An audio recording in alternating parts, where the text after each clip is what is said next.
উচ্চ মাধ্যমিক সেমিস্টার 4-এর ইংরেজিতে প্রশ্ন তোমাদের দুটো থাকছে। একটা হচ্ছে ডাউন দ্য র্যাবিট হোল আর 2 নম্বর হচ্ছে 3 কোয়েশ্চেন। এই দুটো থেকেই তোমাদের 10 নম্বরের কোয়েশ্চেন হবে, দুটো 2 নম্বরের এবং একটি 6 নম্বরের। এখন আমরা প্রোজের প্রথমটা পড়ছি, ডাউন দ্য র্যাবিট হোল। এর আগে আমি পার্ট 1, 2, 3 দিয়ে দিয়েছি। তোমরা যারা যারা দেখোনি এই ভিডিও ডেসক্রিপশনের লিঙ্ক দিয়ে দেবো, তোমরা গিয়ে দেখে নাও।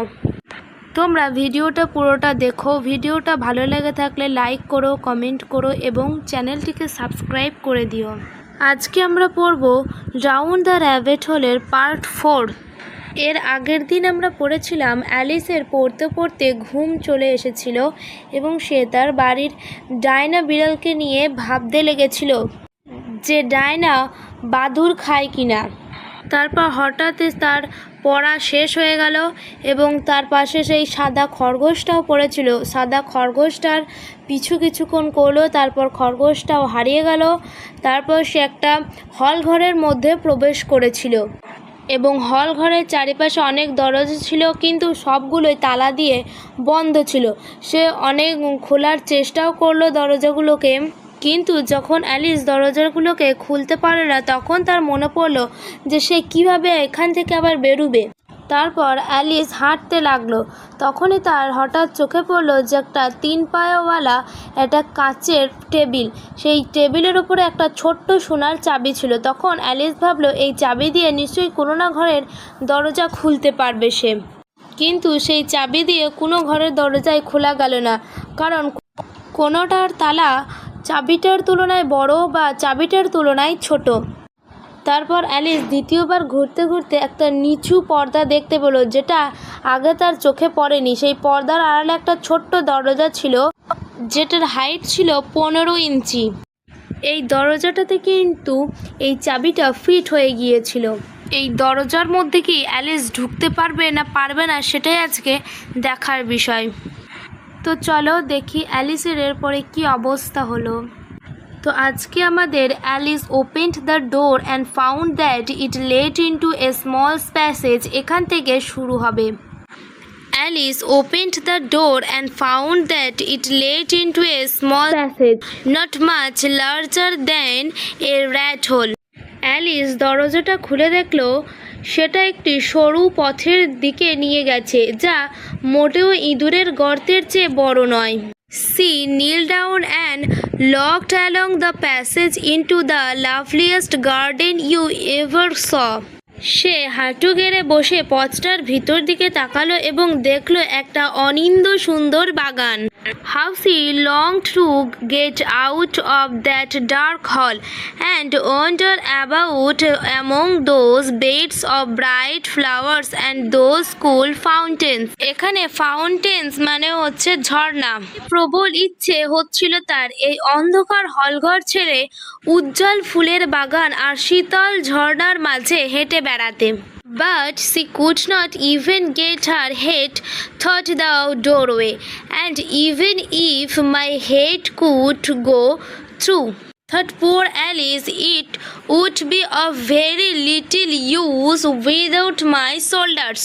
কিন্তু তার মাথাটুকু এই দরজার ফাঁক দিয়ে ঢুকছিল না, আর যদি আমার মাথাও ঢুকতো, কাঁচ ছাড়া কি কাজে আসতো? অ্যালিস দুঃখ করে ভাবলো, oh how I wish I could shut up like a telescope. I think I could if I only know how begin. আহা, যদি আমি টেলিস্কোপের মতো নিজেকে ভাঁজ করে ছোট করে ফেলতে পারতাম। মনে হয় আমি পারতামও, যদি শুরু করার কৌশলটা জানতাম। For you see, so many out of the way things had happened lately that Alice had begun to think that very few things indeed were really impossible.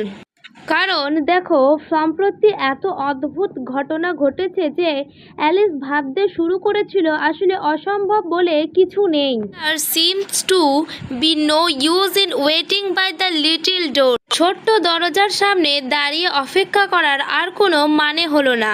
So she went back to the table, half hoping she might find another key on it, or at any rate a book of rules for setting people up like telescope.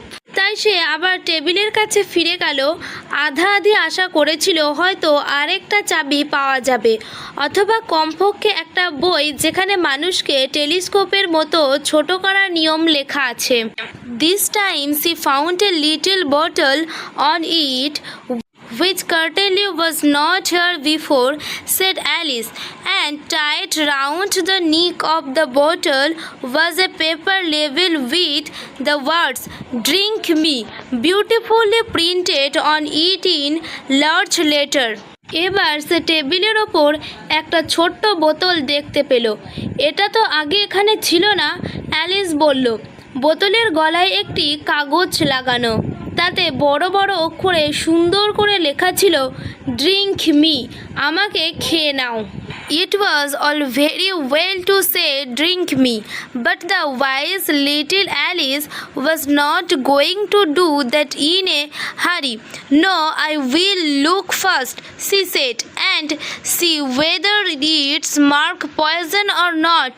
আমাকে খেয়ে নাও এভাবে লেখা থাকাটা বেশ ছিল, কিন্তু বুদ্ধিমতী ছোট্ট অ্যালিস তাড়াহুড়ো করে সেটা করতে যাচ্ছিল না। না, আগে দেখি, সে বলল, এতে কোথাও বিষ লেখা আছে কিনা। Or she had read several nice little stories about children who had got burned. কারণ সে বেশ কিছু গল্প পড়েছিল যেখানে দেখা যায় বাচ্চারা আগুনে পুড়ে যায়। And eaten up by wild beast, বন্য জন্তুদের হাতে খেয়েও ফেলে। And other unpleasant things, all because they could not remember the simple rules their friends had taught them. অথবা অন্য নানা বিপদেও পড়ে, সবই হয় কারণ তারা বন্ধুদের শেখানো সহজ নিয়মগুলো মনে রাখেনি। Such as that a red hot poker will burn you if you hold it too long. এখানে হট পোকার মানে হচ্ছে গরম লোহা, যেমন গরম লোহা বেশি সময় ধরে রাখলে তা পোড়াবে। And that if you cut your finger very deeply with a knife, as well bleeds. ছুরি দিয়ে আঙুলে গভীর কেটে দিলে সাধারণত রক্ত বেরোয়। And she had never forgotten that if you drink much from a bottle marked poison, it is almost certain to disagree with you sooner or later. আর সে কখনো ভোলেনি বোতলে যদি বিষ লেখা থাকে আর সেখান থেকে বেশি খাওয়া হয় তবে তার শরীরের ক্ষতি করবেই। তাহলে অ্যালিসের সত্যি করেই প্রচুর বুদ্ধি বলতে হবে। অ্যালিস কত কিছু জানে। গরম লোহা বেশিক্ষণ ধরে থাকলে হাত পুড়ে যায়, ছুরি দিয়ে আঙুল কাটলে রক্ত বেরোয়, এগুলো সব কিছুই কিন্তু তোমাদের অ্যালিসের থেকে জানা দরকার। However, this bottle was not marked poison, so Alice ventured to taste it, and finding it very nice, it had in fact a sort of mixed flowers of cherry tart, custard, pineapple, roast turkey, toffee and hot butter toast.